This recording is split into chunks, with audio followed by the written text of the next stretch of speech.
जमीन का सबसे सर्द तरीन गांव, एक जमा हुआ गोला। अगर आप हरकत ना करें तो आप बर्फ बन जाएं। जरा तसव्वुर करें, एक ऐसा गांव जहां दर्जा हरारत -71.2 डिग्री सेंटीग्रेड तक गिर जाता है। यहां बाहर सिर्फ चंद मिनट ज्यादा रुक जाना भी फ्रस्ट बाइट, किसी उज्व के ज़ाय हो जाने, बल्कि जिंदगी के खात्मे तक ले जा सकता है। क्या ये फ्रॉस्ट बाइट है? हाँ, बाहर सिर्फ 15 मिनट रहने के बाद ही मेरी नाक सफ़ेद हो गई।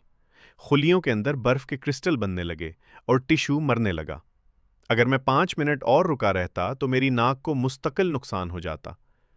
लोग जब बाहर सांस लेते तो आवाज़ खुश्क घास के चरचराने जैसी आती। ये असल में गर्म सांस के छोटे छोटे बर्फ के जर्रात में बदलने की आवाज़ थी। मैं इस वक्त ज़मीन के सबसे सर्द आबाद मकाम पर हूँ, साल के सबसे सर्द वक्त में। ये अवया माँ कौन है? सिर्फ जिंदा रहने के लिए मैंने 20 से ज़्यादा तहों के कपड़े पहने हैं, जिनका वज़न तकरीबन 14 किलो है। घर के 30 डिग्री सेंटीग्रेड गर्म माहौल से बाहर जाना यानी 100 डिग्री का झटका। इसीलिए मैंने दस्ताने, बूट, पतलून और कोट भी पहना है, वो भी 12 सिंगे की खाल से बना हुआ। और फिर भी ये काफ़ी नहीं। जैसे ही हम बाहर निकलते हैं, चंद सेकंड में पलकों पर बर्फ जमने लगती है और जल्द में चुभन शुरू हो जाती है।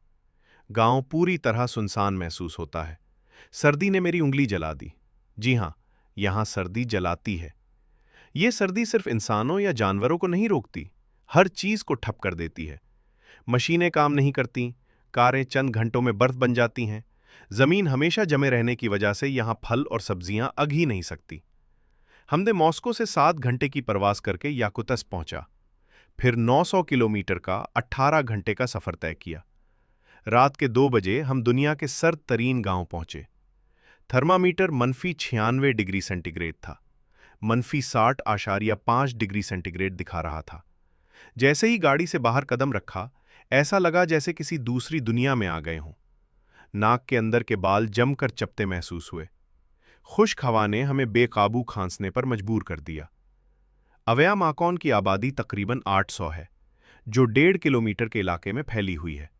बाहर किसी इंसान को देखना तकरीबन नामुमकिन है, जैसे वक्त रुक गया हो। हम तकरीबन 15 मिनट से चल रहे हैं। मेरे दोस्त की पलकें देखो, पूरी तरह बर्फ से ढकी हुई हैं। इसकी ऊपर की होंठ पर भी बर्फ का कतरा जम गया है। हम पहाड़ों से घिरे हुए हैं, इसलिए यहां सर्दी जानलेवा हो जाती है। दर्जा हरारत अक्सर -46 या -46 डिग्री तक गिर जाता है। और चूंकि गांव एक घाटी में है, यहां हवा नहीं चलती। सर्दी नीचे बैठ जाती है और जम कर रहती है।